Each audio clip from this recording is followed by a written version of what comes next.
Sir neighbourhood first की policy है। Neighbourhood first क्या हो रहा है सर? हम सोशल मीडिया के जरिए फॉरेन पॉलिसी चला रहे हैं। मालदीव छोटा मुल्क, वो हमको आंख दिखा रहा है, चीन की गोद में बैठ गया। हमारे लद्दाख में हमारे जो लोग जानवर को लेकर घास चराए जाते, वहां पर चीन की आर्मी आके रोक रही। बताइए, बांग्लादेश चीन की गोद में बैठा हुआ है। आप गैलेंट्री अवार्ड दे रहे हैं, क्यों दे रहे हैं? कि चीन बैठा हुआ है। तो आपका बफर जोन गया कहां भाई साहब? आपका बफर जोन तो कहां गया नहीं मालूम, गायब हो गया बफर जोन।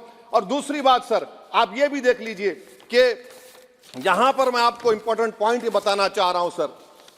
ये हम बोलते हैं India middle east economic corridor, कितना पैसा है बताइए, वो नहीं बताया जाता। अच्छा सर, सबसे तकलीफ दे बात मेरे लिए है कि भारत ने यूनेस्को का इलेक्शन पाकिस्तान से हार गया। हम पाकिस्तान से हार गए, ये आपकी फॉरेन पॉलिसी है। यूनेस्को के इलेक्शन हम पाकिस्तान से हार गए। अच्छा, मामला इजराइल का, फलस्तीन का, गाजा का आया। अक्टूबर में 10,000 लोग मर गए, हमने यूएन में सीज फायर की तायीद नहीं की। दिसंबर आया, 20,000 मर गए, तो हमने तायीद कर दी। क्यों तायीद की? क्योंकि ग्लोबल साउथ को हमको फॉलो करना पड़ रहा है। भारत ग्लोबल साउथ को फॉलो कर रहा है। मेरे लिए तकलीफ दे बात है। यह आपकी नाकामी का बहुत बड़ा सबूत है। इसीलिए हम बता रहे हैं कि यह सरकार की बहुत से नाकाम। अच्छा, अलीगढ़ मुस्लिम यूनिवर्सिटी, आखिरी पॉइंट, अलीगढ़ मुस्लिम यूनिवर्सिटी। सर आप उत्तर प्रदेश से आते हैं।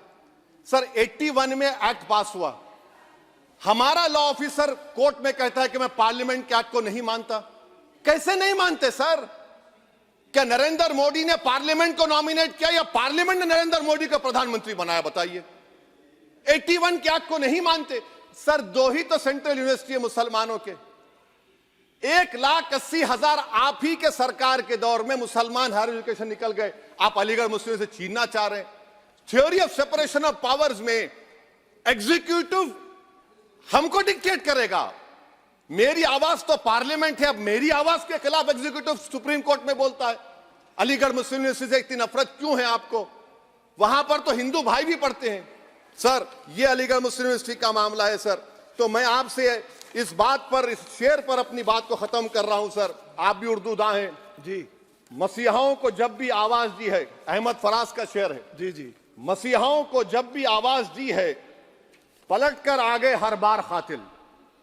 मसीहाओं को जब भी आवाज दी है, पलट कर आ गए हर बार कातिल। वहां क्या दाद खाही क्या गवाही, वहां क्या दाद खाही क्या गवाही, जहां हो मुंसिफों के यार कातिल। सर मैं फिर से हुकूमत से मुतालबा करता हूं कि अल्पसंख्यक समाज के बजट के स्कॉलरशिप को आप डिमांड ड्रिवन करिए। भारत के प्रधानमंत्री प्रधान सेवक रहिए। आप कोई प्रीस किंग मत बन जाइए।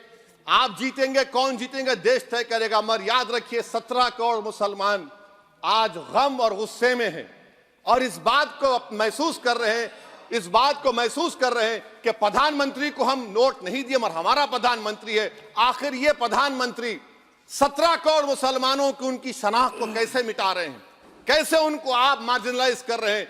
इसीलिए सर मैं उम्मीद करता हूं कि हमारे सेक्युलरिज्म जो है, वो मैं पॉलिटिकल सेक्युलरिज्म कभी नहीं माना। जो सेक्युलरिज्म संविधान में लिखा गया उसकी हिफाजत करेंगे। मुल्क अहम है, वरना याद रखिए आप चुनाव जीते हैं हारे, मगर अगर आप 17 करोड़ एक जनता को आप गैर यकीनी कैफियत पैदा कर देंगे, ये देश के हित में नहीं होगा। बल्कि हम तो उम्मीद कर रहे हैं कि ड्यू प्रोसेस अदालत फॉलो करेगी। अदालत अगर एक तरफा फैसले करेगी तो गलत होगा। सर बहुत बहुत शुक्रिया। श्री रामचरण बोरा जी।